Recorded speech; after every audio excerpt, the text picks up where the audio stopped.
Istriku yang selalu bersikeras bahwa dia buta. Namun di atas tempat tidur dia sangat ganas. Tidak ada sama sekali kebutaan atau kegagapan. Namun dia setiap hari membutuhkan saya untuk membantu mandi. Memberi makan. Saya selalu mengira ini hanya ilusi saya. Hingga hari ini saya menemukan dia sendirian berdiri di ruangan rahasia lantai 3. Dinding-dinding dipenuhi dengan foto-foto diam-diam saya sejak kecil. Dia dengan lembut menyentuh dengan ujung jarinya foto terbaru mata mengantuk saya. Saya terkejut dan menghirup napas dingin. Pada saat itu dia tiba-tiba terlalu berlebihan. Mata yang sebenarnya tidak ada. Dua mulut menatapku. Sudut mulutnya mengangkat senyum dingin. Mau pergi kemana? Malam sebelum masuk kun, si imut menerima surat dari kepada saya. Dia ada dalam pesan-pesan itu. Dia berpikir mengapa dia kembali tepat pada saat ini. Selama 4 tahun dia belajar di luar negeri. Bisa dibilang itu adalah masa paling nyaman bagiku. Tapi dia malah. Kemarin baru saja tiba. Hari ini langsung datang ke sini. Saya tidak tahan, mengintip lewat jendela. Melihat dia dengan anggun bersandar pada sebuah Rolls-Royce. Seolah-olah dia merasakan tatapanku. Dia tiba-tiba mengangkat kepala menatap ke arah kamarku. Aku ketakutan dan langsung bersembunyi di balik dinding. Saya coba mengetik balasannya, menulis, saya flu. Menghapusnya dan mengganti dengan, saya diare. Lalu saya menghapus. Orang ini sama sekali bukan tipe yang bisa diajak beralasan. Selama dia menetapkan sesuatu, tidak ada yang tidak bisa dia lakukan. Selain itu dia sangat garang. Tatapannya seperti memakan orang. Begitu saya melihatnya, saya teringat dia cantik seperti ibunya, yang diakui sebagai orang cantik. Para orang tua memuji matanya yang seperti bunga persik. Seperti tertawa. Tapi saya tahu. Di matanya selalu hanya cahaya dingin yang beku. Saya benar-benar tidak mengerti. Kenapa dia harus memegang seseorang untuk diintimidasi? Sebuah pikiran menyerah muncul. Kita sudah dewasa. Tidak lagi anak-anak.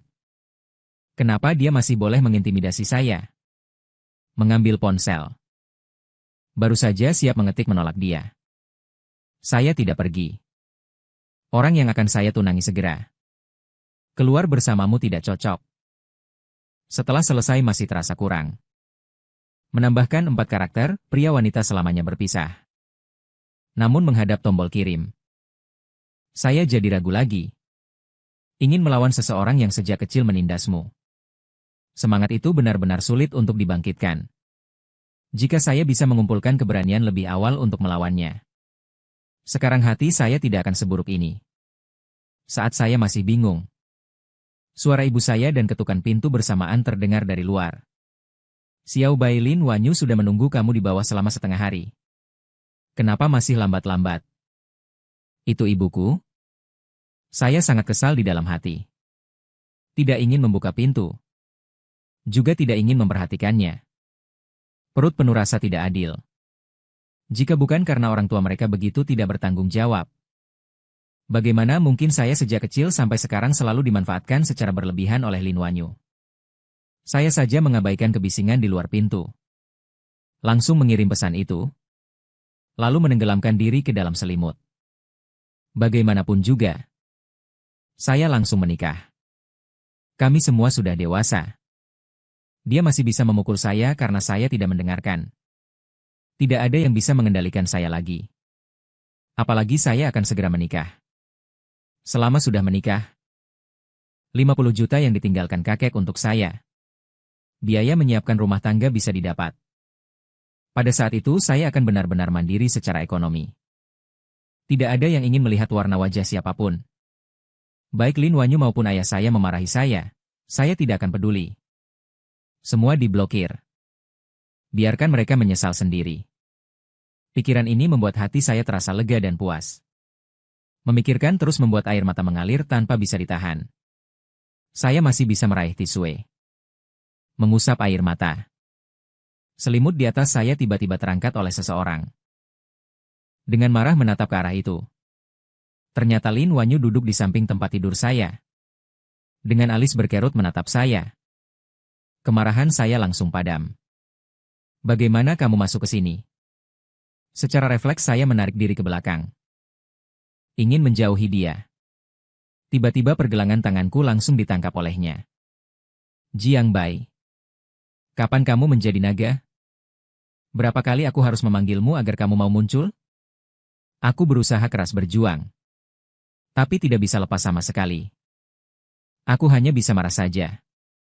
Aku tidak akan mengikuti suaranya. Dingin tidak menimbulkan penyakit. Bilang 100 kali aku tetap tidak mau pergi. Dengan susah payah aku mengumpulkan sedikit keberanian ini. Aku akan segera menikah. Sudah menjadi orang dewasa. Jangan berpikir bisa lagi mengintimidasi aku seperti dulu. Sebaliknya dia tertawa. Mata setengah tertutup dia mengamati gerak-geriku. Sikapnya tampak lebih keras. Begitu kata-katanya selesai. Dia langsung meraih dan mencubit daguku. Membuat pose seolah ingin menciumku. Aku begitu takut hingga mataku membulat lebar. Dengan penuh ketakutan aku menatapnya. Dia memang begitu jahat. Saat kecil memang begitu. Dia ingin pergi kemana bermain. Tapi dia selalu menyeretku. Jika aku menolak, dia akan mengancamku dengan cara itu. Sekarang dia kembali dengan trik itu. Mendekat lagi. Bilang keluarga Wang sangat menghargai tradisi keluarga. Kalau mereka tahu, kamu pernah berselingkuh dengan saya sebelum menikah, barulah kamu akan mengalami sesuatu. Uang warisan kakeknya. Apakah kamu pikir masih bisa mengambilnya? Aku hanya bisa memalingkan kepala. Berbisik menyerah. Aku akan pergi bersamamu. Sekarang langsung pergi. Barulah dia melepaskan. Aku seperti orang yang tidak ada masalah. Berjalan dengan gaya di kamarku sambil mengamati. Saat kami turun tangga, orang tuaku dan adikku sedang bersenang-senang di ruang tamu sebagai keluarga 3 orang. Ibuku langsung senang melihat kami dan berkata kepada Lin Wanyu. Aduh, masih saja kamu akrab dengan Xiao Bai. Dia terus-terusan tersembunyi di rumah. Tidak mengucapkan sepatah kata pun. Hanya kamu yang bisa mengajaknya keluar untuk bersenang-senang. Mereka memang begitu. Atau bisa dikatakan mereka sangat menginginkan hubungan kami berdua baik. Selama beberapa tahun sejak kakek meninggal, keluarga kami semakin memburuk hari demi hari. Jabatan ayahku terjebak di sana, tidak naik tidak turun. Ingin maju di dunia maya. Harus mengandalkan hubungan. Menikah dengan keluarga Wang. Agar kedua keluarga saling menguntungkan. Sedangkan keluarga Lin Wanyu selalu berada beberapa tingkat di atas keluarga kami. Jadi dulu dia datang menemuiku. Orang tua saya selalu terus-menerus memberi nasihat. Meminta saya dalam segala hal mengikuti dia dan menyenangkan dia. Menjalin hubungan yang baik dengannya. Kalau tidak, saya akan dikirim kembali ke desa. Lin Wanyu dengan santai menjawab beberapa kalimat. Lalu membawaku keluar. Sebelum berangkat, aku mendengar adikku berteriak-teriak. Aku ingin pergi berlibur ke Eropa. Ayahku berkata tidak mengizinkannya pergi. Dia terus menggerogoti. Memaksa ayahku menemaninya. Lagi pula mereka keluar bermain tidak pernah mengajakku. Bahkan kalau dipanggil, aku tidak mau pergi. Aku tidak ingin menjadi yang hanya menjadi latar belakang orang lain dan naik mobil. Aku sama sekali tidak tahu apa yang Lin Wanyu inginkan. Dia tidak mengucapkan sepatah kata. Aku pun diam saja di dalam mobil. Akhirnya kami berhenti di depan sebuah hotel. Dia menurunkan jendela mobil. Mengetuk kaca dengan jari berulang kali seperti itu. Setelah duduk sebentar, aku benar-benar tidak tahan lagi. Apa yang kita lakukan di sini? Dia menganggukkan dagunya ke arah depan. Aku mengikuti pandanganku ke sana. Bukankah itu calon pasangan pernikahanku, Wang Fugui? Di sampingnya ada seorang pria, Wang Fugui. Berjalan di depan. Dengan wajah yang tidak sabar. Pria itu terus mengejar kakinya dari belakang. Aku memalingkan pandangan. Mengira tidak ada yang menarik untuk dilihat. Ternyata dia langsung menyerahkan sekumpulan foto kepadaku. Yang semuanya berisi gambar Wang Fugui dan pria itu berkelindan. Aku tahu kalau Lin Wanyu suatu hari tidak memberiku urusan judi. Bahkan dia tidak akan menutup kebahagiaannya sendiri. Melihat secara langsung harus dibangun di atas rasa sakitku. Aku melihat kamu menikah dengannya. Dia saja di luar. Ada orang, aku tidak peduli, dia suka bermain dengan siapapun. Meskipun aku tidak melihatnya. Tapi aku bisa merasakan pandangannya sedang menatapku. Aura Lin Wanyu terlalu kuat. Perasaan tertekan itu membuatku tidak berani menatapnya. Setiap kali, aku yang dulu menyerah duluan. Aku tidak mau mencari yang tidak nyaman itu. Rasanya tatapannya hampir membuat lubang di tubuhku. Kulit kepalaku terasa kebas. Aku pun harus melanjutkan penjelasan. Tujuanku adalah mendapatkan uang pernikahan dari kakek. Lalu pindah keluar dari rumah. Hal lain tidak penting. Itu tidak berarti melempar diri ke dalam perangkap.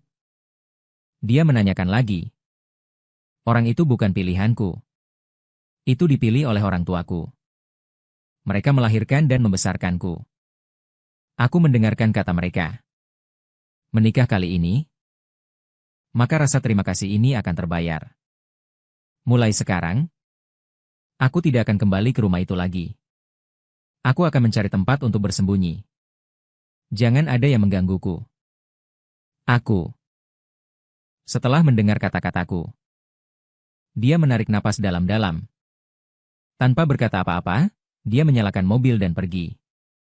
Saat mengemudi setengah jalan, dia tiba-tiba dengan acuh tak acuh mengeluarkan satu kalimat. Bagaimana kalau kamu langsung menikah denganku? Lagi pula aku juga harus menikah. Dan aku berjanji tidak akan selingkuh. Dia tentu tidak selingkuh. Karena seluruh kesenangannya adalah mengintimidasi aku. Itu karena dia pergi ke luar negeri untuk kuliah. Beberapa tahun itu sangat sibuk. Baru saat itu aku merasa melarikan diri dari genggamannya. Jika benar-benar harus menikah dengannya. Bukankah itu sama dengan melempar diri ke dalam perangkap? Selain itu, ketika sampai di rumahnya, aku tidak boleh setiap hari menahan diri seperti mengikat ekor. Aku tidak akan melakukannya. Aku percaya suatu hari nanti aku akan bertemu orang yang benar-benar kusukai. Mengenai Wang Fugui. Dia suka bermain apa saja. Itu kebebasannya.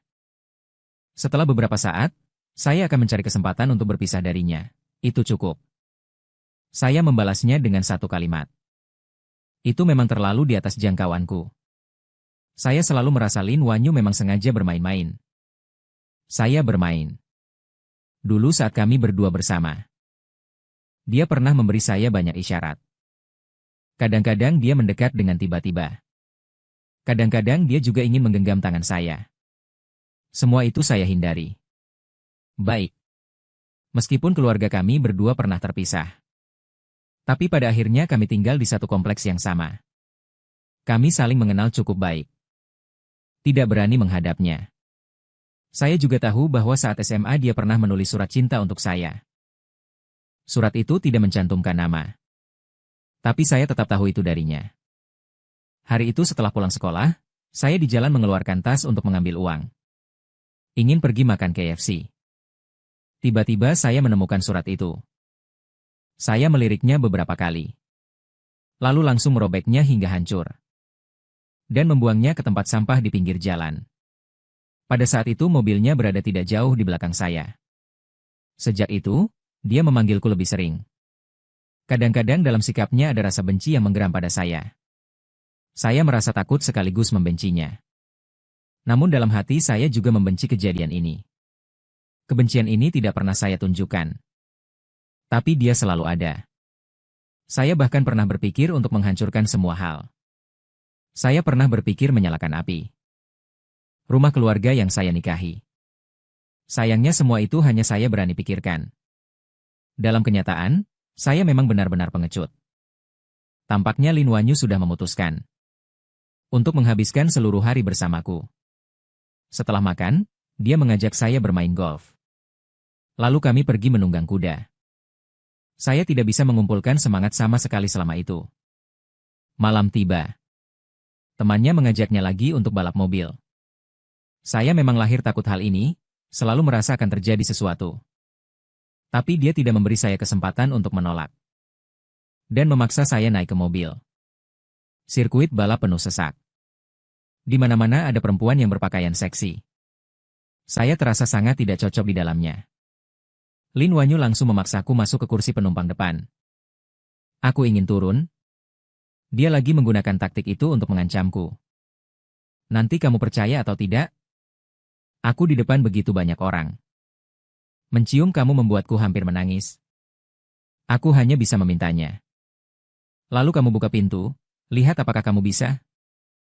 Jalan pelan-pelan. Kalau begitu belum disebut balapan. Dia tampak tak kenal takut. Aku benar-benar tidak ada jalan keluar. Suara gemuruh mesin menyakitkan telingaku. Aku hanya bisa berusaha keras memegang semua yang bisa kugenggam di sekitarku. Mobil meluncur keluar dengan cepat. Perutku bergejolak hebat. Aku bersumpah tidak akan lagi keluar bersama Lin Wanyu. Mobil menembus tikungan tajam. Dia bahkan masih punya pikiran untuk berbicara denganku. Dia mengangkat lagi pertanyaan itu. Jiang Bai, bagaimana kalau kamu menikahiku saja? Aku begitu takut hingga tak berani bersuara. Dia dulu memang suka melakukan hal ini. Misalnya ketika aku naik sepedanya. Dia akan memaksaku bersumpah harus langsung menjawab teleponnya. Langsung membalas pesannya. Jika aku tidak bersuara. Dia mengancam mengatakan kalau kamu tidak setuju. Kita berdua akan terguling turun lereng ini bersama. Kadang aku merasa aku dan Lin Wanyu mungkin dari jenis orang yang sama, menyimpan dorongan untuk menghancurkan segalanya. Satu-satunya perbedaan adalah aku hanya berani memikirkan. Sedangkan dia benar-benar berani melakukannya. Aku belum memikirkan cara menjawabnya. Mobil tiba-tiba kehilangan kontrol. Menabrak lereng gunung. Untungnya yang tertabrak adalah gunung. Bukan pagar di samping. Kalau tidak, kami berdua pasti terbang pergi. Aku masih terkejut sambil menatap wajahnya yang berlumuran darah. Dengan suara bergetar aku bertanya. Apakah kamu ingin menarikku untuk mati bersama? Dia hanya melirikku dengan tenang. Membalas pertanyaan. Bagaimana menurutmu? Kami dibawa ambulans ke rumah sakit. Aku hanya mengalami gegar otak ringan. Dia malah langsung masuk ICU. Beberapa hari itu. Berbagai orang dan pasukan datang bergiliran ke ruang rawat saya untuk berkunjung. Wang Fugui juga datang. Berpura-pura menampilkan sikap yang dalam seperti lautan terhadap saya. Namun saya tahu jelas di dalam hati. Anak anjing kecil yang dia pelihara di luar. Dia ingin datang menggenggam tangan saya. Saya merasa agak kotor. Lalu secara tidak sadar saya menariknya pergi. Untungnya saya memang tidak memiliki perasaan apapun padanya. Kami paling tidak hanya orang lain di dalam ruang rumah sakit. Barulah dia dengan suara lembut menenangkan saya. Jangan lagi bermain balap mobil dengan Wanyu di masa depan. Terlalu berbahaya.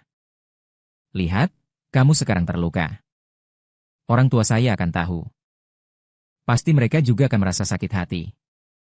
Saya mengangguk pelan dengan suara, Dia kembali sibuk mengupas buah untuk saya. Saya tiba-tiba berbicara. Hari itu, saya melihatmu keluar dari hotel bersama seorang pria. Tindakannya terhenti. Namun sebenarnya dia tetap berusaha terlihat tenang. Oh, itu mantan pacar saya. Saat kedua keluarga kami membicarakan pernikahan aliansi. Saya sudah memutuskan hubungan dengan dia sepenuhnya.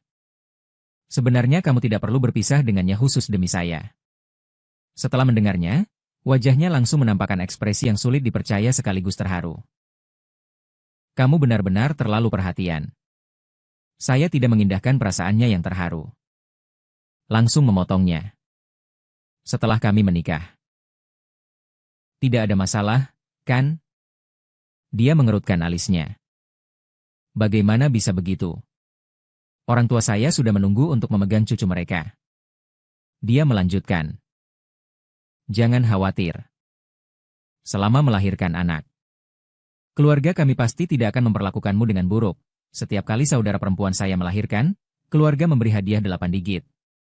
Setelah dia berkata begitu, saya juga mengerutkan alis. Dia tidak setuju dengan pernikahan berpisah ini. Saya jadi tidak ingin menikah. Jika dia tidak menikah, uang saya akan hilang. Masalah ini benar-benar mengganggu saya selama 2 hari. Sampai tubuhku pulih. Hampir bisa turun dari tempat tidur dan bergerak. Lin Wanyu terbangun, tapi matanya tidak dapat melihat. Kamarnya juga tak ada lagi. Dia memiliki sepetak hitam yang luas.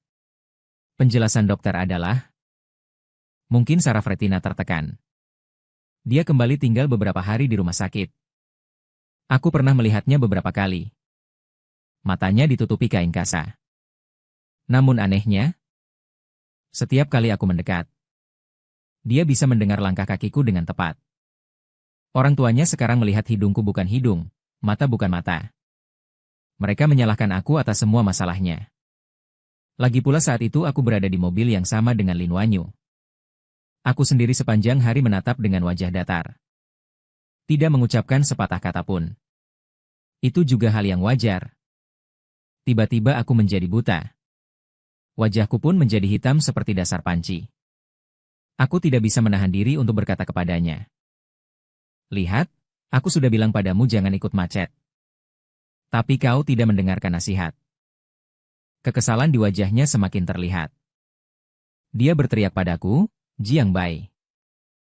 Apakah kau berpikir aku tidak bisa bergerak sekarang? Kau berani bersenang-senang di sini. Aku membungkuk dan melihat dengan cermat matanya yang tertutup kasa.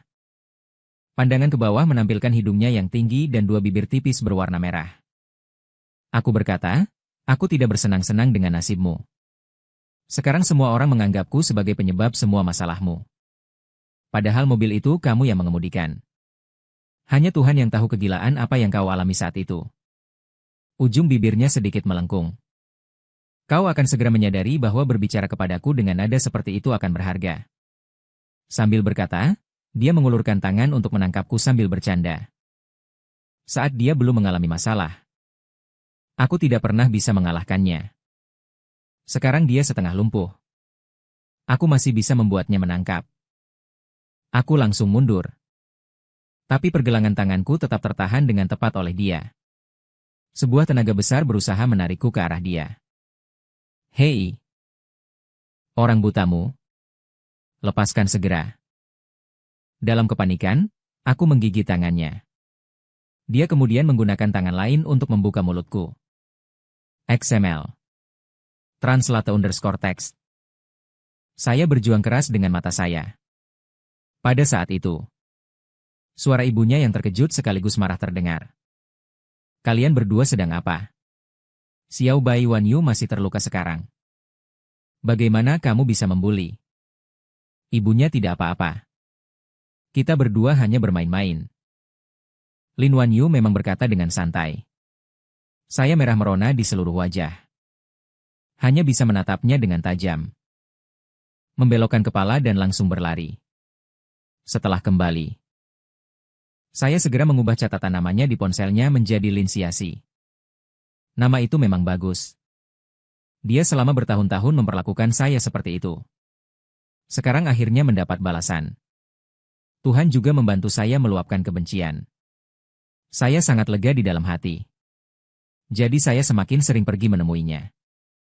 Orang tua saya tentu saja senang melihat itu. Orang tuanya, meskipun setiap kali melihat saya mereka selalu berwajah datar. Tapi tampaknya mereka juga menjadi kebal. Semakin mereka meremehkan saya. Saya semakin ingin memanggilnya Lin Wanyu. Lin Xiaxi. Sambil saya mengiris apel untuknya. Sambil berkata, Lin Xiaxi, mau makan apel? Ketika saya menyerahkan apel ke bibirnya, dia baru saja membuka mulut untuk menggigit saya. Lalu ia berlari pergi dengan cepat. Lin Xiaxi.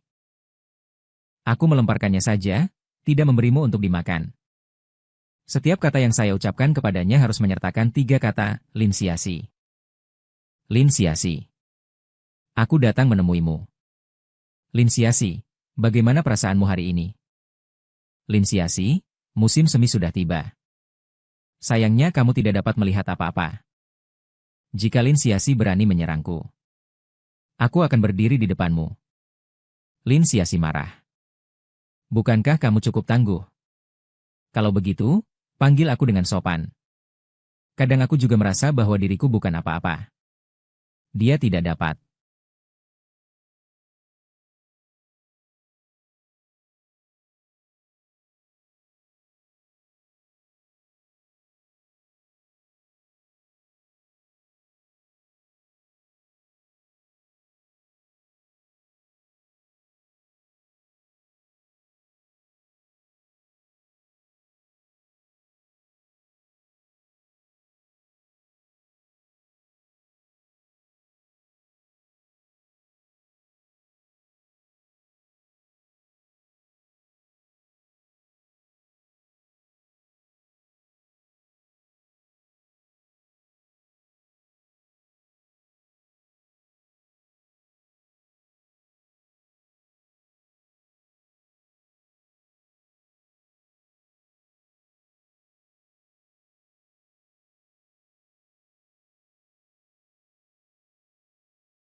Keesokan harinya langsung pergi mengambil akta nikah.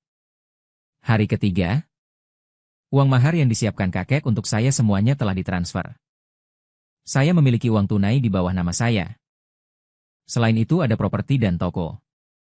Saya benar-benar sangat gembira. Saya segera pindah ke sebuah rumah yang diberikan kakek kepada saya. Orang tua saya melihatnya langsung mengerutkan alis. Ibu saya berkata kami tidak berbuat apa-apa yang salah. Membebani orang yang akan segera menikah. Sekarang pindah begitu terburu-buru. Membuat orang lain menilai bagaimana. Ayah saya di keluarga kami berkata, anak laki-laki itu memang serigala putih yang tak bisa dibesarkan. Tidak peduli sedikit pun tentang keluarga. Apakah kamu menggangguku seperti ini?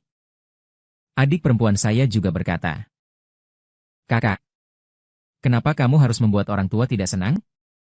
Tapi saya tidak menunjukkan reaksi sama sekali. Langsung saja pindah rumah. Para pekerja memindahkan semua barang saya tanpa terkecuali. Dia bertanya mengapa kamu tidak langsung pindah ke sini. Orang tua saya menyiapkan. Hanya untuk kami berdua tinggal. Tidak perlu tinggal bersama mereka. Karena saya tidak ingin lagi menjadi tamu yang bergantung pada orang lain. Saat saya masih kecil, orang tua saya ingin memiliki anak kecil yang penyayang. Mereka menemukan bahwa yang lahir adalah seorang laki-laki. Maka mereka melemparkan saya ke rumah kerabat di desa untuk dibesarkan. Setiap hari bukan mengerjakan pekerjaan pertanian. Atau makan sisa makanan mereka. Waktu itu saya sangat membenci makan mie. Karena dalam mangkuk hampir tidak ada bumbu. Rasanya sangat tidak enak. Suatu kali keluarga kerabat memberi saya semangkuk mie. Saya benar-benar tidak bisa menelannya. Ternyata mereka berkata makanan tidak boleh terbuang. Memaksa saya makan semangkuk itu setiap kali makan. Saya menghabiskan 3 hari penuh untuk selesai memakannya. Sampai saya masuk SMP. Barulah mereka menjemput saya kembali. Adik perempuan saya 5 tahun lebih muda dari saya. Setelah saya pulang ke rumah, dia selalu merasa saya kembali untuk merebut perhatian orang tua darinya. Jadi setiap hari dia menyerang saya. Begitu melihat orang tua kami, dia langsung menangis keras-keras. Saya menahan diri dan diam untuk sementara waktu. Kemudian aku menyadari orang tuaku sama sekali tidak, karena aku menahan penghinaan dan beban. Maka mereka mencintaiku sedikit lebih banyak. Jadi setiap kali adikku memukulku, aku akan dengan keras menamparnya. Aku ingat sekali yang paling kejam. Satu tamparan langsung membuatnya terguling turun dari atas lantai. Aku pikir aku akan takut. Ternyata ayahku menamparku 2 kali. Membuat hidungku berdarah. Ibuku tidak langsung memukulku di sana. Namun hatiku sangat tenang. Aku bahkan pergi meninggalkan rumah selama 2 hari. Sampai mereka yang paling tua dengan enggan pergi ke kantor polisi untuk membawaku kembali. Sebenarnya setelah dewasa aku juga bisa mengerti. Satu adalah yang tidak dibesarkan di sampingku. Sepanjang hari diam dan tidak bersuara. Anak laki-laki yang suram. Yang lain dibesarkan di sampingku. Berbicara manis dan dapat menenangkan orang. Putri yang mereka tunggu-tunggu lama. Timbangan ini akan condong ke sisi mana. Bahkan orang bodoh pun mengerti. Jadi tidak peduli di rumah orang tua saya. Atau di rumah kerabat di desa. Atau di rumah Lin Wanyu. Tidak ada satu tempat pun yang menjadi rumahku. Aku mengakui bahwa aku tidak ingin mengandalkan diriku sendiri bekerja keras untuk menghidupi diriku. Menjalani hari-hari sulit menyewa rumah. Aku hanya ingin mengambil uang yang ditinggalkan kakek untukku. Meskipun aku tahu dia meninggalkan uang ini adalah agar aku melakukan perjodohan. Namun uang ini harus aku ambil. Dengan apa aku menolak?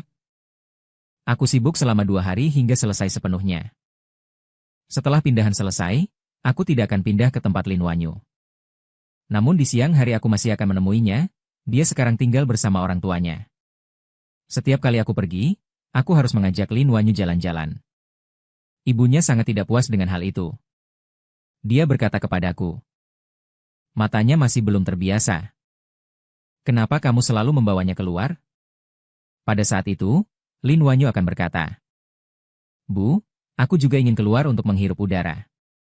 Lalu aku membawanya berjalan di jalan. Dia sambil menepuk tanah dengan tongkatnya. Sambil menanyaku. Jiang Bai, apakah kamu ingin membunuhku? Aku bersuara mendengkur.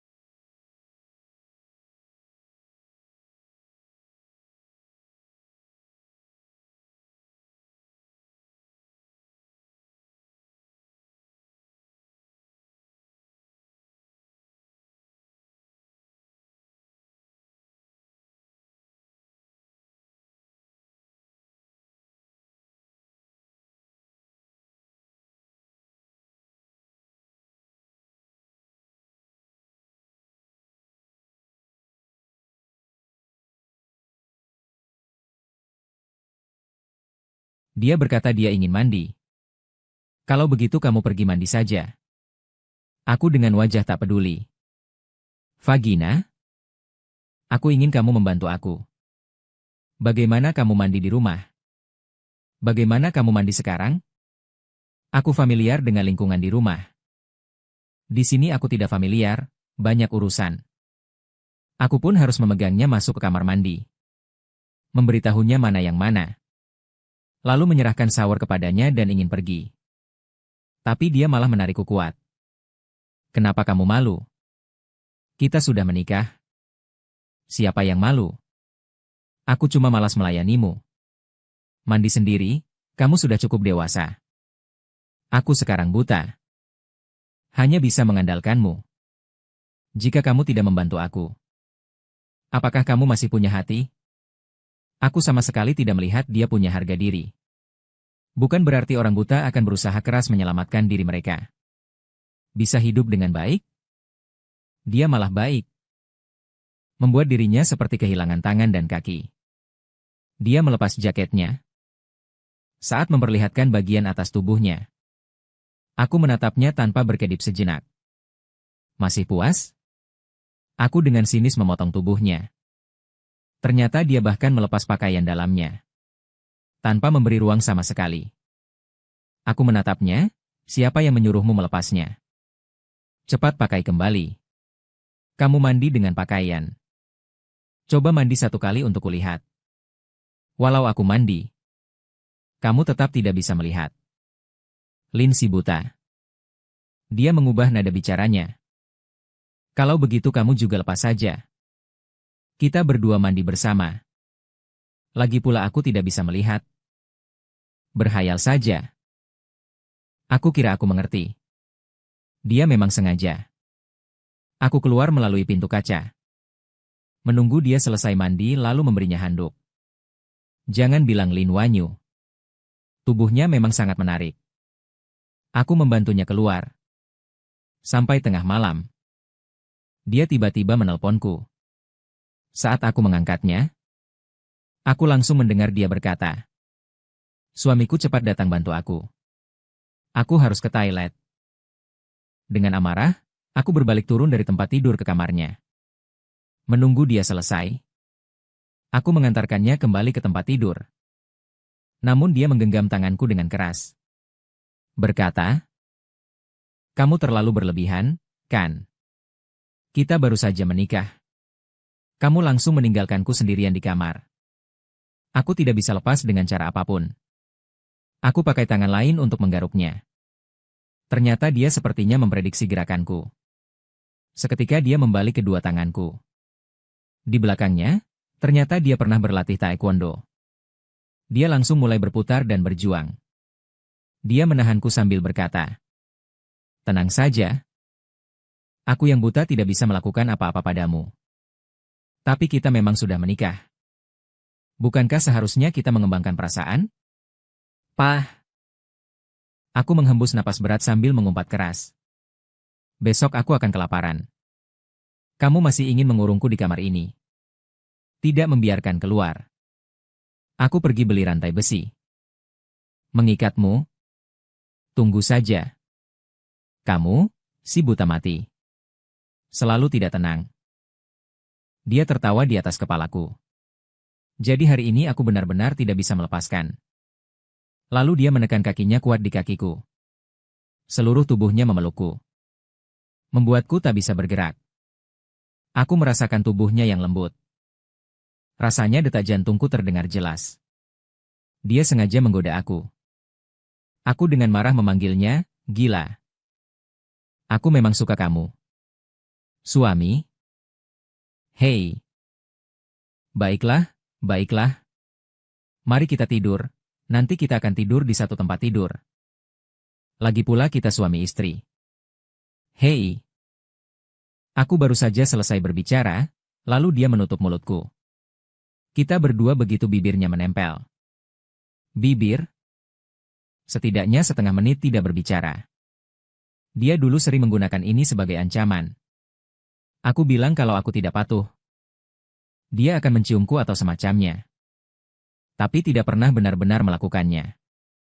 Sekarang tampaknya memang anjing yang suka menggigit. Tidak memanggilku membuatku terkejut selama setengah hari. Kalau kamu bicara seperti ini lagi, aku akan menganggap kamu meminta ciuman. Aku menggerutu dengan rasa kesal. Tidak menyangka berciuman terasa seperti ini. Bibirmu lembut dan agak hangat. Keesokan harinya saat bangun, Ling Xia memelukku. Aku mendorongnya dengan keras. Lin Shazi masih tidur. Bangun cepat. Dia tampaknya sedang sangat baik hati. Berkata padaku, selamat pagi. Suami? Jangan panggil aku suami. Aku mendorongnya lagi. Suami? Aku mendorongnya. Berbalik turun dari tempat tidur. Dengan kesal berkata, kamu orang. Masih tetap satu tempat tidur. Aku menuntunnya selesai cuci muka lalu turun ke bawah makan. Ternyata melihat ibunya sedang duduk di bawah. Aku pelan-pelan mengingatkannya. Ibumu sudah datang. Dia berteriak ke arah yang kosong. MAA? Aku juga ikut berteriak. MAA? Ibunya berkata. Hari ini akan membawamu ke rumah sakit untuk pemeriksaan. Ketika kami berdua sedang makan di meja makan. Matanya ibunya terus mengamati kami. Aku cepat-cepat menaruh satu bakpao lagi ke tangan Lin Wanyu. Ibunya langsung berkata dia tidak terlalu suka makan bakpao. Kamu harus memberinya sedikit bubur. Baik. Mama. Aku memasukkan sudut tajam ke dalam mulutku. Lalu aku pergi memberi bubur kepada Lin si buta. Ibunya dia mengomel di sebelah. Aku bertanya padamu. Pak Su. Dia berkata bahwa dalam situasimu ini seharusnya tidak muncul masalah mata yang tidak dapat melihat. Bahkan kalau ada, seharusnya sudah pulih. Sungguh tidak tahu kenapa kamu masih tidak dapat melihat. Xiao Bai. Kamu memberi makan sampai masuk ke hidungnya. Aku menunduk melihat. Ternyata aku terlalu sibuk mendengarkan dia berbicara. Tidak memperhatikan pekerjaan di tanganku. Aku merasa aku terlalu ceroboh. Ibunya dia terus menyuruh kami pulang dan tinggal. Katanya begitu dia juga bisa merawat Lin si buta. Tapi Lin si buta bersikeras mengatakan, kita berdua ingin menjalani dunia berdua. Mata Lin si buta. Dokter pun tidak dapat menemukan penyebabnya. Lalu meresepkan beberapa obat. Lalu kami pulang. Selama beberapa waktu setelah itu, kami berdua pada dasarnya tinggal di rumah baru. Saat tidak ada urusan, aku pergi ke studio melukis. Dia di ruang belajar mendengarkan dengan rasa canggung. Jika dia ada urusan, dia akan meneleponku. Saat makan, aku harus memberinya makan. Tapi aku sengaja memilih makanan yang dia tidak suka. Misalnya wortel, sayuran hijau, daging babi semacamnya. Namun kadang melihatnya terasa cukup menyedihkan. Aku akan memberinya sesuatu yang enak. Saat tidur malam, dia bersikeras tidur satu tempat tidur bersamaku. Katanya untuk membangun ikatan emosional. Aku rasa matanya sudah buta. Ancaman terhadapku jadi jauh lebih kecil. Lagi pula sejak kami sudah menikah, maka kami selalu membayangkan memiliki anak. Aku juga cukup penasaran tentang hal semacam itu. Jadi kami berbagi tempat tidur hanya beberapa hari. Tidak lama kemudian kami berdua menjadi satu. Setelah 2 minggu. Suatu hari aku keluar makan bersama teman kuliah. Ternyata karena seorang teman mengadakan pertemuan makan di rumahnya. Kami pun berpisah. Saya kembali ke rumah dan menemukan bahwa di ruang belajar tidak terlihat. Kamar tidur utama juga tidak ada orang. Itu adalah dua tempat yang paling familiar baginya. Dia tidak ada. Juga tidak tahu apakah dia sudah dibawa oleh ibunya. Saya awalnya ingin menelpon dia. Tapi ketika menoleh, saya melihat ponselnya. Yang masih diletakkan di dalam kamar. Setelah matanya tidak dapat melihat. Ponsel hampir tidak pernah lepas darinya. Sehingga bila ada masalah, orang lain bisa memanggilnya. Hati saya berdebar kencang. Tidak mungkin dia tersandung dan jatuh di mana saja. Dan kepalanya terbentur. Saya langsung berlari keluar rumah. Berniat mencari apakah dia pingsan di suatu tempat. Namun ketika saya mengangkat kepala, saya melihat lantai 3. Seolah ada bayangan seseorang. Saya tidak mengira pada waktu ini. Tukang kebersihan tidak akan datang sama sekali. Saya dengan cepat mengambil sebuah tongkat baseball. Saya melangkah naik ke atas. Lalu tebak apa? Pintu ruangan yang selalu terkunci di lantai 3 ternyata terbuka. Saya melangkah lebih pelan. Memimpin dia masuk. Lampu di dalamnya menyala. Sedang berjalan di dalamnya. Dengan santai mengagumi foto-foto di dinding. Matanya tidak menunjukkan sedikit pun tanda kebutaan. Pikiran saya langsung meledak. Dia pasti sedang mempermainkan saya 100%. Saya mengingat kembali interaksi kami selama beberapa hari terakhir. Tidak heran setiap kali saya sengaja membawanya menabrak pohon. Memimpin dia masuk lubang. Dia selalu bisa menghindar. Saya dulu mengira dia memang hati-hati secara alami. Dan ketika kami tidur di malam hari, dia harus mematikan semua lampu. Tindakan itu begitu cepat dan keras. Tidak ada kegagalan kebutaan. Sangat terampil. Dia bahkan sangat suka saya menabraknya. Dan membantu dia mandi. Namun rasa marah saya langsung padam. Karena pandangan saya mengikuti matanya ke dinding. Saya terkejut total. Di dinding itu penuh dengan foto-foto saya yang rapat. Tidak hanya foto-foto saya dari SMP dan SMA yang diambil secara spontan. Bahkan yang dari masa kuliah saya pun ada. Sekali lihat langsung tahu semuanya adalah foto diam-diam. Banyak yang tampak bodoh. Saya takut sampai tidak berani menghela napas. Lin Wanyu, dia tidak mungkin benar-benar orang gila, kan? Dulu saya memang mengganggunya. Selalu memaksa saya menemaninya melakukan hal-hal bodoh. Hanya membuang-buang waktu saya. Tapi setidaknya saya masih menganggap dia orang normal. Paling tidak dia agak-agak gila. Tapi sekarang terlihat penyakitnya bukan setitik-setitik saja. Saya hanya merasakan punggung bergetar dingin berulang-ulang. Tuhan yang tahu apakah dia punya kegemaran menyimpang. Misalnya dia seorang pembunuh berantai. Suka menggunakan kulit manusia sebagai spesimen.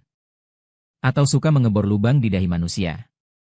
Lalu menggali otak dengan merah. Saya takut sampai kedua kaki bergetar kaku. Saat itu, Lin Wanyu selesai mengagumi sebuah foto raksasa. Tampaknya baru diambil baru-baru ini. Di dalamnya gambar saya sedang tidur. Ini menjadi bukti kuat yang tak terbantahkan. Dia memang pura-pura buta. Di mulutnya ia pelan-pelan melafalkan satu kalimat. Sayang, kamu akhirnya menjadi milikku sekarang. Dengan kekuatan kemauan yang kuat. Saya tidak membiarkan diri saya terkapar di tanah. Melainkan menggerakkan tubuh sedikit demi sedikit diam-diam berbalik. Bersiap melarikan diri. Tidak peduli melarikan diri kemana. Meninggalkan tempat ini dulu pasti tidak salah. Kepala saya berantakan. Masih berpikir? Tidak heran Lin Wanyu tidak mengizinkan rumah mempekerjakan pembantu.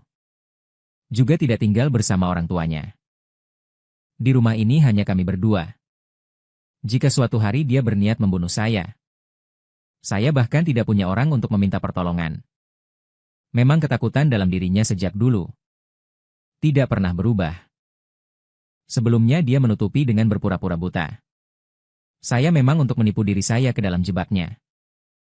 Benar-benar tidak memakai cara apapun. Saya sedang memperlambat gerakan. Badan baru setengah berbalik.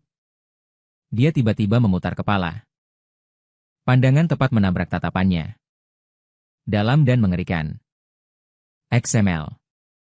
Translate_text. Aku menghancurkannya di tempat kejadian. Di wajahku ternyata tidak ada sedikit pun kegelisahan, aku langsung berhenti. Nafas dan seluruh tubuhku membeku. Aku hanya menatapnya begitu. Langkah demi langkah ia mendekat kepadaku.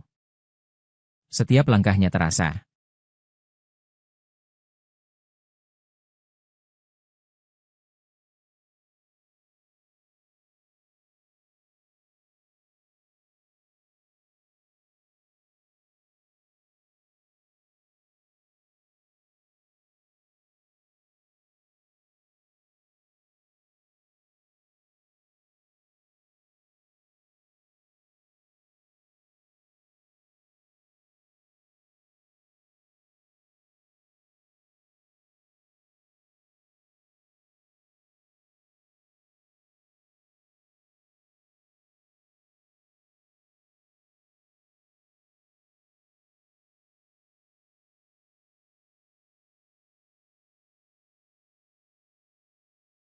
Di dalam rumah ini hanya ada kami berdua. Hal ini membuat saya merasa sangat takut dan cemas.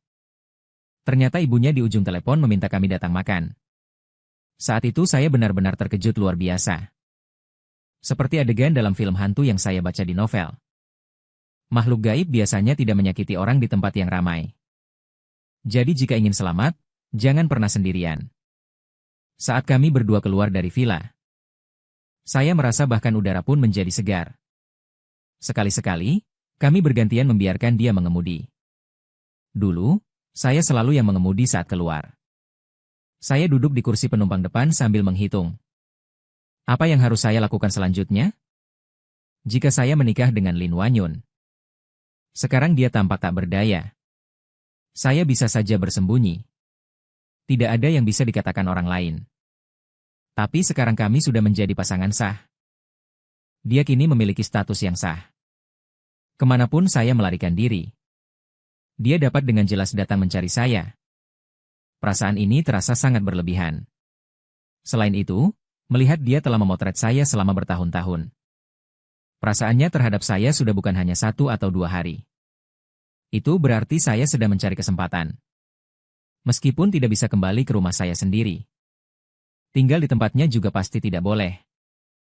Bagaimanapun, saya sudah tidak ingin berhubungan lagi dengan orang-orang ini. Mungkin sekarang saya masih bisa melarikan diri. Setibanya di rumah ayahnya, banyak kerabat datang ke rumah. Mereka semua menonton seperti melihat gorila.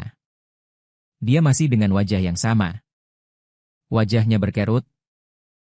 Sudut wajahnya tersenyum tipis sambil berkata, "Kali ini berkat bantuan Xiao Bai. Jika bukan karena dia, tidak akan sembuh secepat ini." Saya mendengarkan kata-kata sinya. Saya hanya merasa di mana-mana terdengar suara yang tidak bersahabat. Orang lain mengira saya merawatnya dengan sangat baik. Hanya saya yang tahu bahwa niat sebenarnya karena saya yang menemukannya. Dia tidak bisa lagi berpura-pura. Itulah mengapa semuanya menjadi baik. Setelah makan, dia berkata kepada saya, "Suamiku, apa perasaanmu padaku?" Hatiku terasa terikat erat. "Hai. Akhirnya kembali pulih. Bagaimana kalau malam ini kita tidur di rumah orang tua?" Ibunya langsung mendengar kata itu. Sangat senang sampai tak tertahankan. "Ya. Kalian tidak tinggal di rumah. Rasanya jadi lebih sepi. Jika Wan Yu hamil, aku masih bisa membantu merawatnya." Saat dia menyebut kehamilan, aku langsung teringat. Belum ada yang salah kita lakukan belakangan ini. Awalnya aku berpikir Lin Wan Yu matanya sudah buta. Pasti tidak bisa melakukan apa-apa lagi. Maka biarkan saja melahirkan anak. Sekarang aku menyadari dia sakitnya begitu parah. Aku langsung menyesal tidak pakai kontrasepsi dulu saat makan bersama. Aku terus bersembunyi di ruang tamu tidak mau naik ke atas. Sampai semua orang di ruang tamu sudah pergi. Barulah dia mengangkat alis padaku. Kapan kamu mulai begitu suka menonton sinetron? Baru saja mataku menatap keras drama berlebihan di TV. Tanpa menoleh menjawab. Kamu dulu pergi tidur. Aku nanti akan datang. Dia juga tidak pergi. Hanya menemani aku. Kami berdua menonton dari jam 9 sampai tengah malam jam 2. Akhirnya kami menonton film horor. Membuat hatiku semakin takut. Ternyata dia memang sabar. Dia duduk di sampingku menunggu. Akhirnya dia sendiri tidak tahan lagi. Barulah dia bangun dan kembali ke kamar. Aku langsung menatap tegang ke pintu masuk. Sekarang tidak sempat berlari lagi. Lagi pula kalau dia menemukan, pasti akan ditangkap kembali. Aku menghitung-hitung untuk menginap semalam di sofa. Besok dia akan pergi kerja. Aku akan melarikan diri lagi.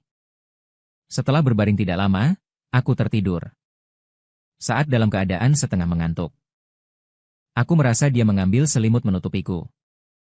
Sepertinya dia juga ingin memelukku. Aku terbangun ketakutan dalam sekejap. Apa yang kamu lakukan? Lakukanlah. Memberi selimut untukmu. Aku masih ingin menonton film. Aku langsung duduk tegak. Menahan kelopak mata untuk menonton TV. Aku merasa seluruh tubuh kaku. Di dalam hati aku memikirkan bahwa dia seharusnya masih belum berani melakukan apapun kepadaku sekarang. Lagi pula ini di rumah orang tuanya, jadi begitu memikirkannya. Aku cepat sekali kembali tertidur. Keesokan harinya saat aku bangun, aku menyadari bahwa aku masih berbaring di tempat tidur, masih di kamar Lin Wanyu. Tapi orang itu sudah tidak ada.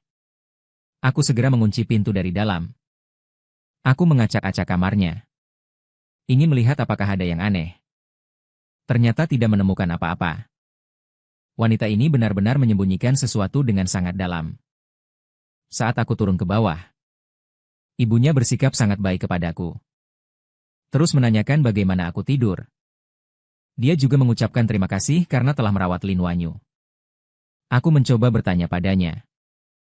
Apakah Ibu Wanyu pernah menemui psikolog sebelumnya? Dia menatapku dengan wajah kebingungan. Kemudian wajahnya langsung menjadi dingin. Dia tidak sakit. Melihat itu untuk apa? Kamu juga sudah menikah. Berbicaralah dengan lebih dewasa. Jangan terus-menerus bergurau dengan dia. Sepertinya tidak bisa menanyakan apa-apa lagi dari ibunya. Aku menanyakan kemana Lin Wanyu pergi. Dia berkata dia pergi bermain dengan teman-temannya. Lin Wanyu juga memberitahu. Setelah kita menyelesaikan pernikahan, baru kembali bekerja. Selain itu, setelah pernikahan akan langsung berbulan madu. Hanya memikirkannya saja membuatku takut. Aku segera mencari alasan. Meninggalkan rumahnya secara diam-diam. Lalu pulang ke rumahku sendiri. Aku menyeret koper. Memasukkan semua dokumen ke dalamnya. Juga mengemas beberapa pakaian secara sembarangan. Lalu memanggil taksi langsung menuju bandara. Aku membeli tiket pesawat ke selatan secara sembarangan. Berencana setelah turun dari pesawat, langsung naik taksi. Mencari tempat wisata untuk tinggal beberapa bulan dulu. Untungnya pekerjaanku biasanya hanya menggambar ilustrasi secara online. Bisa dikerjakan di mana saja, sayang sekali. Aku tidak bisa mendapatkan uang untuk menyiapkan keluarga. Sudahlah. Kerahasiaan penting. Aku berlari turun dengan panik. Memesan taksi lewat ponsel. Ternyata begitu membuka pintu, aku melihat Lin Wanyu bersandar di tepi tembok halaman. Menyeringai sambil menatap suami. Semua barang sudah dirapikan. Mau kemana ini? Aku terdiam total. Detik berikutnya aku langsung sadar. Ingin menutup pintu. Tapi dia jauh lebih cepat dariku. Dengan satu tangan menahan pintu. Langsung menyelinap masuk.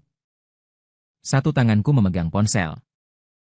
Di belakang diam-diam menekan dan berkata, "Kau mau apa?" Kalimat ini seharusnya aku tanya padamu. Lagi-lagi menyiapkan barang-barang. Lagi-lagi membeli tiket pesawat. Jangan beritahu aku. Kau berencana menghilang sebelum kita menikah. Aku kebingungan harus menanyainya bagaimana dia tahu aku membeli tiket pesawat. Atau harus berbohong. Mengatakan bahwa aku sama sekali tidak membelinya. Dia menatapku dengan tajam sambil mencoba merebutku. Namun tidak memutus panggilan ke yang sedang aku lakukan. Aku sangat takut. Kita harus bicara baik-baik. Bagaimanapun, kita juga tumbuh bersama. Suaraku pun bergetar dengan nada menangis. Dia menatapku serius dan berkata, "Kalau begitu, ikut aku pulang sekarang." Sambil berkata itu, dia mengangkat koperku. Membawaku kembali ke rumahnya. Aku di jalan melihat keluar jendela. Bagaimana kalau kita tinggal di rumah orang tuamu saja? Mereka hanya punya satu anak perempuan, yaitu kamu. Kamu tidak di rumah. Betapa kesepian mereka. Dia melirikku. Nanti setelah punya anak, kita kembali tinggal di sana. Jika kamu bersedia. Hatiku diam-diam menangis. Dia masih ingin aku di rumah. Setelah itu dia tidak kembali ke rumah. Tapi siapa yang tahu pasti keadaan mental si gila? Kembali ke rumah. Dia menanyakan padaku. Kamu tidak akan lari lagi, kan? Aku tetap tenang, tentu saja akan bersenang-senang. Kenapa aku harus lari? Aku tidak membunuhnya. Dalam hati saya tidak ingin mati di rumah. Karena dia juga tidak keluar rumah lagi. Dia malah menarik saya di rumah untuk berhubungan, saya sama sekali tidak berani memicu keadaan mentalnya. Saat dia pergi mandi, saya menaruh pil penenang dalam susunya. Kalau itu adalah obat yang dulu saya beli sendiri untuk diminum. Saya juga tidak tahu. Saya tidak pergi, dia melihat saya sekilas setelah datang. Mengangkat gelas untuk minum, lalu tertidur. Saya segera bangkit, menyelinap ke garasi mobilnya, dan mengemudi. Kali ini saya tidak membawa apa-apa. Ternyata ketika mobil sampai di pintu gerbang, saya menyadari. Pintu besi terkunci dari luar. Saat kami kembali, jelas tidak terkunci. Apakah kamu tidak bisa jujur saja? Suara suram terdengar dari belakang. Saat saya berbalik, saya melihat lagi Lin Wanyu. Dia mengerutkan alis. Mata yang dalam menatap saya di malam yang gelap dan berangin ini. Sekitar dipenuhi keheningan mati dan kegelapan. Bahkan dia tidak bisa menurunkan pil penenang. Benar-benar menakutkan sampai ke titik ekstrim. Apakah saya belum cukup lelah? Saya ingin keluar untuk jalan-jalan. Dia tanpa berkata apa-apa memaksa menarik saya kembali ke dalam rumah. Lalu mengeluarkan sepasang borgol tangan dan kaki. Langsung memasangnya pada saya. Saya terkejut dengan mata terbuka lebar. Dia bertanya kepada saya. Apakah kamu sudah melihat foto ruangan itu? Kan? Sayang, ruangan apa itu? Foto apa itu? Kenapa kamu berpura-pura bodoh? Suara saya bergetar. Kamu masih punya mood untuk bermain-main dengan emosi. Tapi bisakah kamu lepaskan kaki saya dulu? Kalau tidak, bukankah tidak nyaman? Dia menggosok gigi belakangnya. Membawa saya naik ke lantai 3. Semua orang tahu dalam film. Jika antagonis tidak lagi menyamar, maka protagonis akan mulai menderita. Saya segera mundur sekuat tenaga. Tapi dia bersikeras menarik saya pergi. Saya hanya bisa memeluk pahanya. Aku salah. Saya tidak akan lari lagi. Sungguh. Tolong jangan bunuh saya. Mulai sekarang apa yang kamu katakan, itulah yang akan terjadi. Saya bersumpah. Benar? Kenapa nasiku begitu menangis? Dulu sarang serigala kembali masuk ke mulut harimau. Dia berjongkok melihatku. Sedikit tersenyum. Sambil berkata pergi. Saat aku pura-pura buta. Kau berani sampai menendang hidungku aja. Bilang kau punya? Lihatlah dirimu yang sekarang ini penakut hidup. Dia tetap menyeretku naik ke lantai dan mendorongnya. Saat lampu kamar itu menyala, foto-foto di dinding penuh muncul kembali di depan mataku. Melihatnya membuat fobia kerumunan saya hampir menyebar ke kulit kepala. Berdenyut-denyut kebas. Saya merasa dia pada akhirnya akan menjadikan saya spesimen dan menggantungnya di sini. Saya ragu-ragu bertanya. Kapan kamu menjadi begitu aneh? Dia tersenyum ringan. mencubit wajahmu dan wajahku. Sejak hari aku bertemu denganmu. Dia menempel padaku dan berkata pelan di telinga. Jika kamu tidak menemukan ruangan ini. Jika kamu tidak begitu mampu melakukannya. Sudah lama merencanakan pelarian. Aku juga tidak sampai ingin mengurungmu. Sayang, dengarkanlah. Kita sudah mendapat sertifikat. Pernikahan akan segera dilangsungkan. HM? Apakah kamu begitu tidak tepat ketika kamu memikirkan pelarian? Apakah itu juga tidak baik? Aku terkunci oleh istri yang baru menikah. Aku sungguh tidak bisa percaya dia mengambilnya. Semua cara yang bisa kuhubungi di luar. Pintuku juga terkunci rapat. Saat dia di rumah, aku masih bisa bergerak bebas dengan tangan dan kaki. Begitu dia keluar rumah, aku harus memakai borgol kaki. Apakah dia menyalahkanku? Jujur saja. Pernikahan kami tidak boleh ada kejadian tak terduga. Saat hari pemotretan foto pernikahan, dia menatapku terus dari awal sampai akhir. Tidak memberi kesempatan sedikit pun untuk pergi. Meskipun dia belum membuat saya merasakan perasaan. Tapi saya kira itu juga benar. Bahkan ketika saya pergi ke toilet, dia tetap berada di luar pintu. Kalau bukan karena saya tahu otaknya tidak normal. Kita berdua begitu setiap hari bersama. Mungkin aku benar-benar akan mengembangkan perasaan sedikit terhadapnya. Aku sama sekali tidak berani melawan. Aku takut dia benar-benar akan membunuhku. Terlihat perasaanku sejak kecil. Betul. Orang bernama Lin Wanyu ini sangat menakutkan. Makanya aku selalu ingin menghindarinya. Tapi pada akhirnya tetap tidak berhasil menghindarinya. Pada hari pernikahan, aku selalu membayangkan sebuah adegan dulu. Saat mengucapkan sumpah, aku mengumpulkan keberanian untuk berteriak. Aku tidak mau. Lalu, dalam tatapan terkejut semua tamu, aku berlari keluar dari tempat pernikahan dengan satu napas. Namun kenyataannya, aku melihat sekeliling dipenuhi rangkaian bunga yang mekar dan melayang. Pucat. Hatiku terasa dingin sedih. Terasa seperti aku sedang menghadiri pemakaman. Tidak ada lagi yang bisa kusayangi. Lagi pula semua orang di sini berlari. Tidak bisa lari juga. Mungkin lebih baik bersikap jujur. Lin Wanyu justru diam. Selama aku berperilaku baik, dia tidak akan mengurungku lagi. Apa yang dia maksud dengan berperilaku baik? Adalah supaya aku menuruti perintahnya dengan patuh. Suaminya, Lin Wanyu, matanya malah berkaca-kaca. Dia terharu karena rencananya berhasil. Akhirnya dia menipu aku masuk ke dalam sangkar ini. Dan menyerahkannya padanya. Aku menatap dengan wajah yang tak lagi memiliki gairah hidup. Memakai cincin. Lalu memakainya untuknya. Dia menatapku. Dengan suara pelan berkata, "Suamiku, berbahagialah sedikit.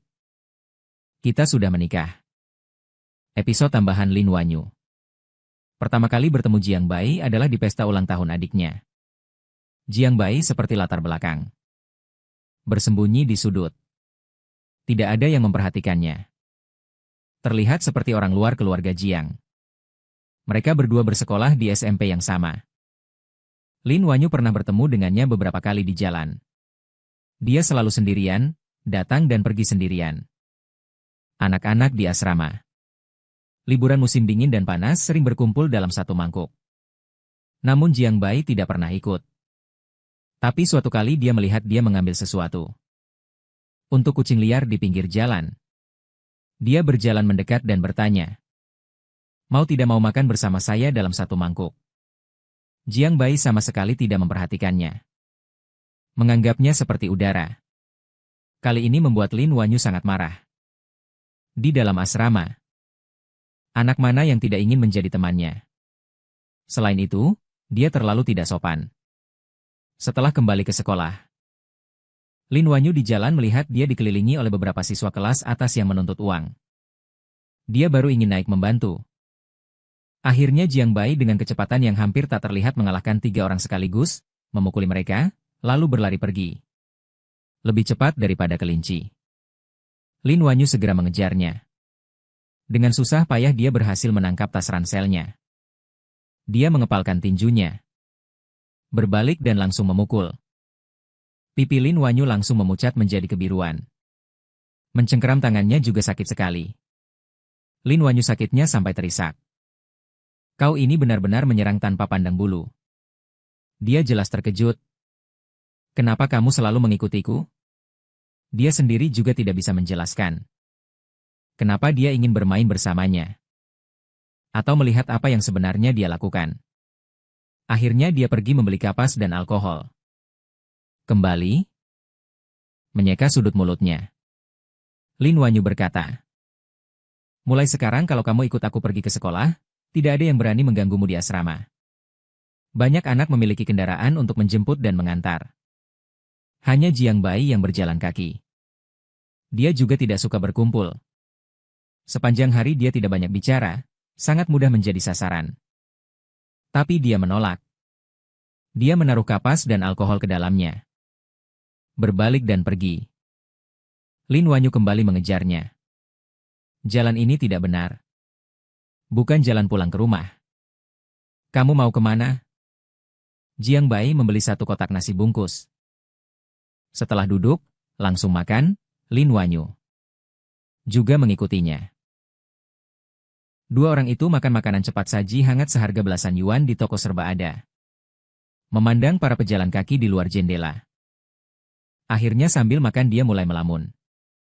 Dia tidak mengerti apa yang dia pikirkan. Setelah makan, dia menaruh ransel dan kembali mulai berkeliaran di jalan. Itu adalah jenis berkeliaran tanpa tujuan yang sebenarnya mereka lakukan. Jam 5.30 sore selesai sekolah. Dia bisa terus berkeliaran sampai jam 8 malam. Akhirnya dia masuk ke sebuah kedai kopi. Melempar ransel ke atas meja. Mengeluarkan PR, menulisnya, baru pulang. Jadwal selesai sekolah ini benar-benar aneh. Sejak itu, Lin Wanyu sering mengikutinya kemanapun dia pergi. Dia mengikutinya kemanapun dia pergi. Dia menemukan bahwa Jiang Bai orang ini cukup mengerti. Dia suka pergi ke mall untuk jalan-jalan santai. Saat lelah, dia mencari kedai makanan penutup untuk mengerjakan PR. Kadang melihat toko yang ingin dimakan, dia masuk dan makan 1 kali. Kadang-kadang juga pergi ke taman bermain. Main semua jenis atraksi. Tentu saja Lin Wanyu tidak bisa mengikutinya setiap hari. Kalau tidak, orang tuanya akan memukulinya sampai mati. Keluarganya sangat ketat mengatur. Dia juga mendengar tentang urusan keluarga Jiang. Lagi pula di halaman besar itu bukan soal hidup atau mati. Dia pun mengikutinya sesekali. Sekitar 2 bulan kemudian. Suatu hari, Jiang Bai menatap sebuah poster iklan.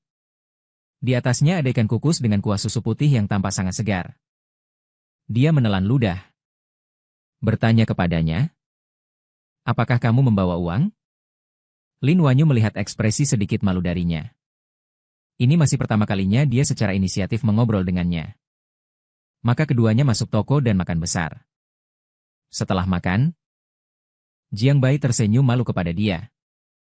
Aku akan mengembalikannya kepadamu nanti, pasti bulan depan. Awalnya dia tiap bulan punya uang saku. Tapi uang itu sama sekali tidak cukup. Dia setiap hari masuk toko makan kue. Minum teh susu. Juga makan di restoran-restoran.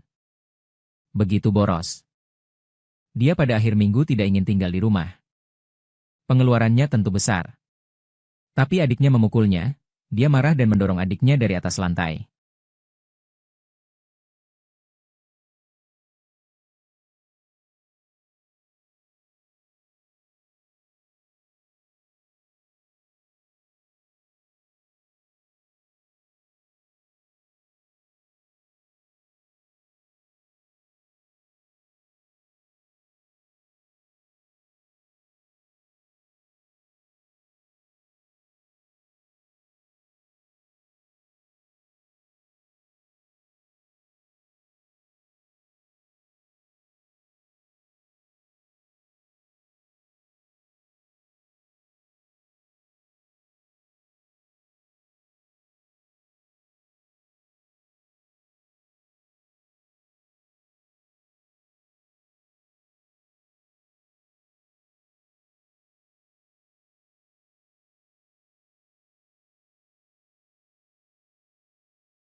mulai lagi memberi uang jajan kepadanya. Jumlahnya bahkan berlipat ganda. Dulu Lin Wanyu bersama dia, selalu menemaninya berkeliling. Keduanya kadang-kadang mengobrol sedikit. Dia masih menganggap dirinya sebagai pengembara di dunia persilatan.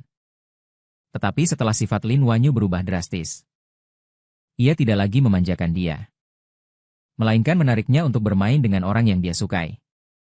Itu semua adalah permainan yang disukai gadis-gadis. Dan seringkali hanya ada satu laki-laki saja. Dia benar-benar membenci Lin Wanyu. Dia mendengar ada cowok yang berbicara buruk tentangnya di belakang, memanggilnya lemah lembut. Selain itu, dia seringkali seperti barang pajangan, berdiri di samping menunggu Lin Wanyu. Dia merasa Lin Wanyu benar-benar orang sakit mental. Dia bahkan bisa merasakan Lin Wanyu menyimpan kebencian terhadapnya. Jadi setiap kali mereka berdua sendirian, situasinya seperti pemuda nakal merebut wanita terhormat. Harus berjuang dulu. Jiang Bai akhirnya tidak rela, tidak mau mengikutinya. Lin Wanyu entah dari mana mendapatkan kamera Leica, lalu mulai memotret Jiang Bai, memaksa dia menjadi model. Jiang Bai hanya bisa menuruti dengan sangat enggan. Kamu ingin bilang hubungan mereka buruk? Tapi keduanya hampir menghabiskan semua waktu luang bersama. Kamu ingin bilang hubungan mereka baik? Jiang Bai selalu marah karena dia otoriter, tidak mengizinkan apa-apa. Kebiasaan menentangnya memang hal yang menakutkan. Pelan-pelan, Jiang Bai pun menyadari, dia tidak bisa menolak Lin Wanyu. Dan Lin Wanyu semakin dewasa, karakternya juga berubah. Saat matanya menatap Jiang Bai, Jiang Bai selalu merasa samar bahwa dia tidak lagi seperti saat pertama kali bertemu. Mata orang itu sangat dalam, seperti sekumpulan sosok gelap pekat. Melihatnya lebih lama lagi, biaya pelajaran terjebak, benar-benar tenggelam di dalamnya. Di antara itu terjadi sebuah peristiwa. Status keluarga Lin naik satu tingkat lagi. Jiang Bai bukan orang bodoh yang tidak mengerti apa-apa. Justru karena ia hidup dalam lingkungan seperti itu, dia semakin takut pada hal-hal itu dalam hatinya. Lin Wanyu menjadi lebih sedikit bicara. Bicara dengan Jiang Bai juga selalu hanya beberapa kata. Beberapa kata saja tidak dapat mengalahkan Jiang Bai. Tidak dapat lari sekalipun. Selama tidak mendengarkan, dia akan menggunakan ciuman sebagai ancaman. Yang paling berlebihan terjadi di dalam mobil.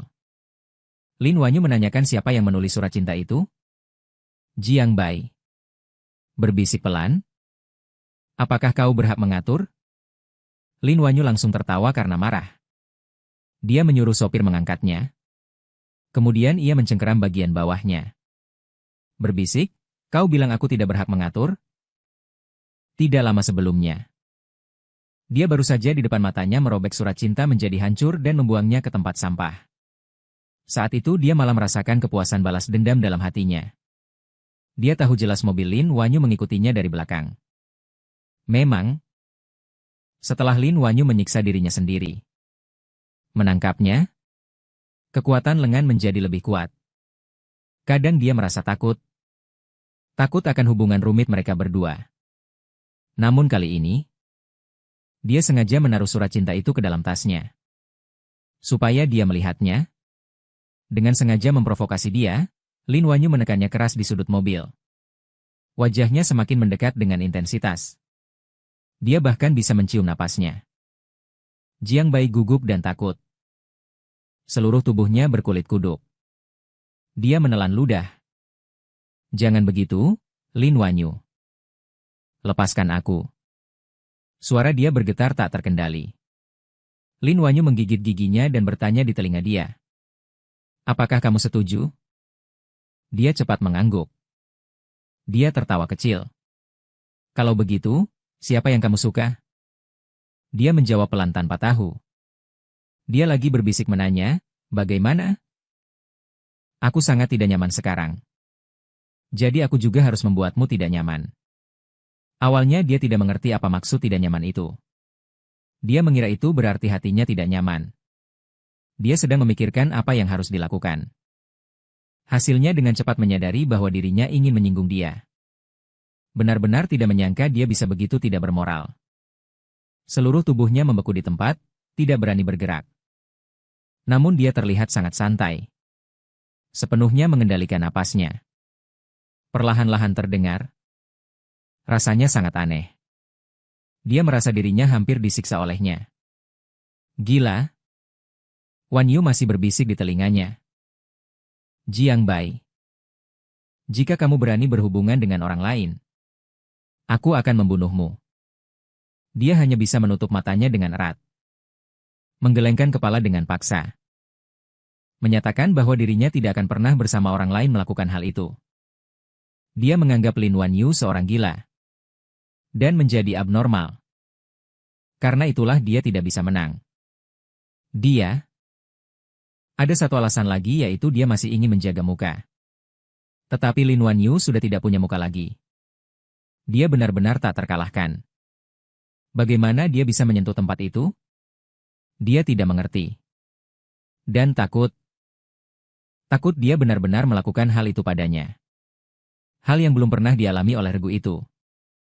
Selalu sangat menakutkan. Bahkan dia bermimpi buruk. Dalam mimpi, dia membuat Lin Wan Yu marah. Dia mengambil sepasang gunting besar di dalam mobil itu. Tanpa rasa belas kasihan, ia mengarahkannya kepadanya sekali saja. Dia ketakutan. Dalam mimpi, terus menangis sampai ususnya menjadi biru. Mengapa dulu tidak mendengarkan sarannya? Dia berpikir kalau dirinya patuh. Akhirnya tidak akan seburuk ini. Sejak kedua orang itu masuk universitas.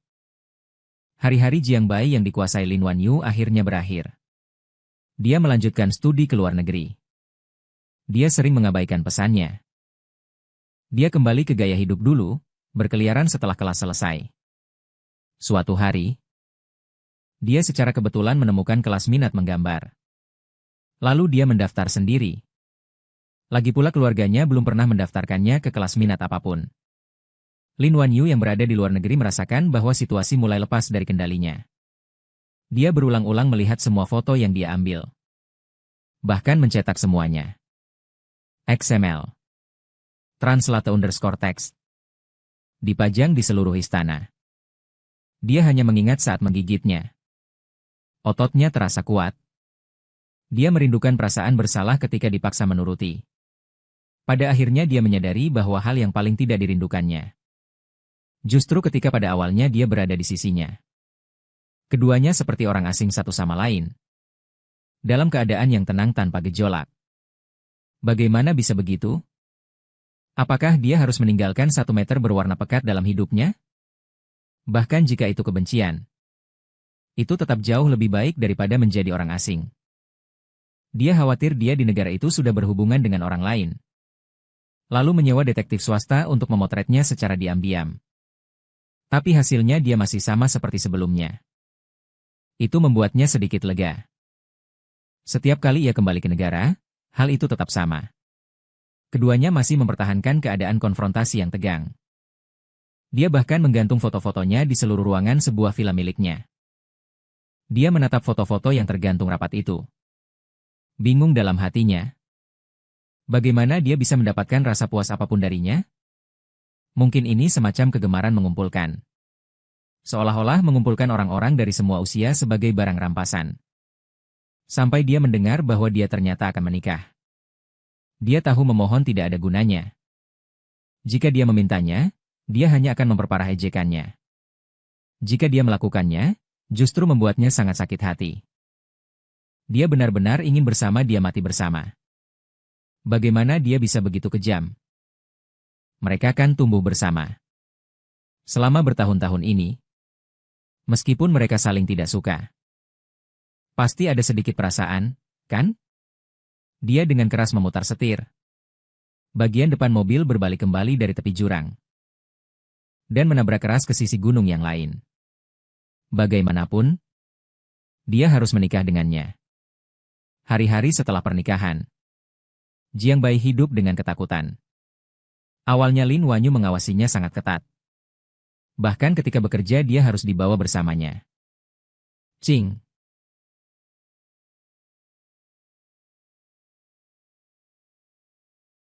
XML. Translate_text. Namun, Lin Wanyu tidak menunjukkan niat membunuh sama sekali. Sebaliknya, dia cukup baik padanya. Dulu, Jiang Bai selalu menahan sakitnya sendiri. Tidak pernah pergi ke rumah sakit, hanya menutup kepala dan tidur lelap. Tapi sekarang Lin Wanyu sangat cemas. Langsung ingin menyeretnya ke rumah sakit. Bahkan memasaknya sendiri. Satu suap demi satu suap. Hei. Dia hari itu tidak dapat menahan keinginannya. Saat itu demam tinggi. Akan lebih baik jika dia berada di sampingnya. Li demamnya separ. Apakah dia tetap menahan sendiri dan memanggil taksi ke rumah sakit? Baik. Saat itu dia kadang kedinginan. Kadang kepanasan dan lapar tak tertahankan. Lebih serius daripada sekarang, Lin Wanyu. Dia juga akan berbicara dengannya dengan nada yang sangat normal. Dia bertanya siapa yang harus dikirim hadiah pada saat tahun baru. Dari siapa hadiah itu dikirim kembali? Apa yang harus mereka balas? Atau membicarakan rencana liburan orang tua mereka.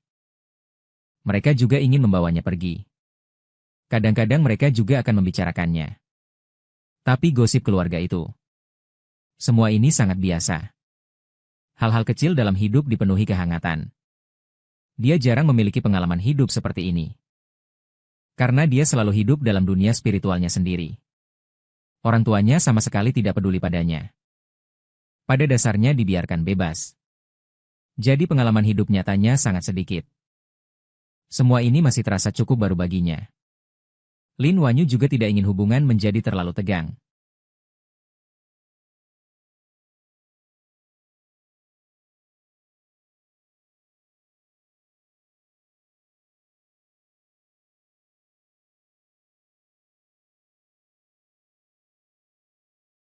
Tapi setiap kali dia selalu merasa dia menakutkan sampai mati. Kelembutan seperti ini jauh tidak sebanding dengan kepuasan saat dia marah. Ini sungguh seperti makanan terakhir sebelum reinkarnasi. Memaksa dia setiap kali harus mengumpulkan semangat 12 kali lipat. Dengan gemetar, ia harus menghadapinya. Mereka sudah menikah lebih dari setahun. Perutnya tidak pernah bergerak. Tidak tahu mengapa. Kemudian ia harus pergi ke luar negeri untuk urusan kerja sebentar. Sebelum berangkat, Lin Wanyu menatapnya dengan mata yang dalam. Suami, kau akan menuruti, kan? Dia masih tidak berani menatap matanya langsung. Sekali meliriknya dengan cepat. Lalu mengalihkan pandangannya. Dengan mulut berkata, kenapa aku harus menuruti? Aku bukan anak kecil. Dia menciumnya dan berkata menuruti. Tunggu aku kembali. Dia memutuskan untuk pindah tinggal di rumah mertua. Dia selalu merasa rumahnya bersama Lin Wanyu menyeramkan seperti ada hantu. Jika orang sedikit, tidak tahan. Jadi begitu dia pergi. Dia langsung berlari ke arah mertua. Ibu mertua mengeluarkan sebuah jam tangan yang sangat mahal. Memintanya memakainya. Dia menunduk melihat cincin di tangannya. Berbisik. Tapi ini tidak bisa dilepas. Ibu mertua melirik. Kamu ingin menikah denganku? Panggil orang. Matanya langsung membesar. Lalu cincin itu benar-benar dilepas. Dia agak bingung mengucapkan. Ingin keluar jalan-jalan, dia naik mobilnya. Lalu ia sadar bahwa ia sedang mengemudi tanpa tujuan. Di kepalanya masih memikirkan apakah harus pergi atau tidak. Hari itu, dia berkeliling jalan-jalan di kota Jing selama-lama. Sampai malam benar-benar gelap. Dia mengemudi kembali. Mertua sedang menunggu dia untuk makan. Melihat. Dia kembali. Lalu berkata. Omongan luar tidak terlihat. Kalau kamu tidak kembali lagi. Dia tersenyum malu-malu. Duduk dan makan malam bersama mereka. Dia tiba-tiba teringat di rumah orang tuanya. Sepertinya dia belum pernah makan malam dengan serius. Bahkan ketika berada di rumah. Dia lebih memilih tetap lapar. Atau sekadar mengambil camilan ke kamarnya dan tidak keluar lagi. Namun setelah menikah dengan Lin Wanyu, mereka berdua selalu makan bersama di malam hari. Kadang di rumah memasak. Atau pergi makan di restoran luar. Orang dewasa berkata dia memiliki sepasang mata berbunga persik yang suka tersenyum. Kadang-kadang mereka juga mengunjungi pihak mertua. Pada awalnya, kedua orang tua sangat tidak puas dengan pernikahan mereka yang terasa seperti drama. Seandainya bukan karena Lin Wanyu sempat buta secara tiba-tiba, mereka pasti tidak akan setuju. Namun kemudian mertua malah sangat sedih untuknya. Sering membelikannya hadiah, dan terus menanyakan apakah dia pernah diperlakukan buruk oleh Lin Wanyu. Setiap kali dia kembali, di meja makan penuh. Semua makanan itu adalah hidangan yang dia suka. Ibu mertua menaruhkan makanan untuknya. Dia diam-diam mengangkat mangkuk, menggunakan gerakan mengaduk nasi untuk menutupi. Namun air mata tetap tak bisa ditahan. Cepat mengalir turun. Jiang Bai tidur hingga tengah malam. Pintu kamar tiba-tiba dibuka dari luar. Dia terkejut sangat. Dia mengira itu hantu. Ternyata Lin Wanyu kembali dengan pakaian berdebu. Dia hanya berdiri kebingungan di pinggir tempat tidur, menatapnya dengan tatapan yang tak bergerak. Seakan-akan ada ribuan gunung dan sungai memisahkan mereka. Dia mengusap mata yang masih mengantuk. Bertanya, "Kenapa kamu kembali?" Dia langsung melompat ke arahnya, memeluknya dengan erat. Dia hampir tercekik oleh pelukan itu. Sebuah pikiran mengerikan melintas di kepalanya. Apakah dia berniat mencekik dirinya, lalu menjadikannya spesimen? Dia merasakan lehernya agak lembab. Ingin melihat apa yang sebenarnya terjadi pada Lin Wanyu. Namun dia menangis sampai tak bisa bergerak.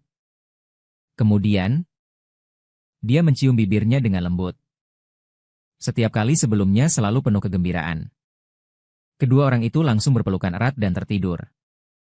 Kedua, Lin Wanwan bergegas sebelum ayah mertuanya bangun, lalu terbang lagi ke luar negeri. 2 minggu kemudian, dia resmi kembali ke negaranya. Lalu 2 bulan lagi berlalu. Dia hamil.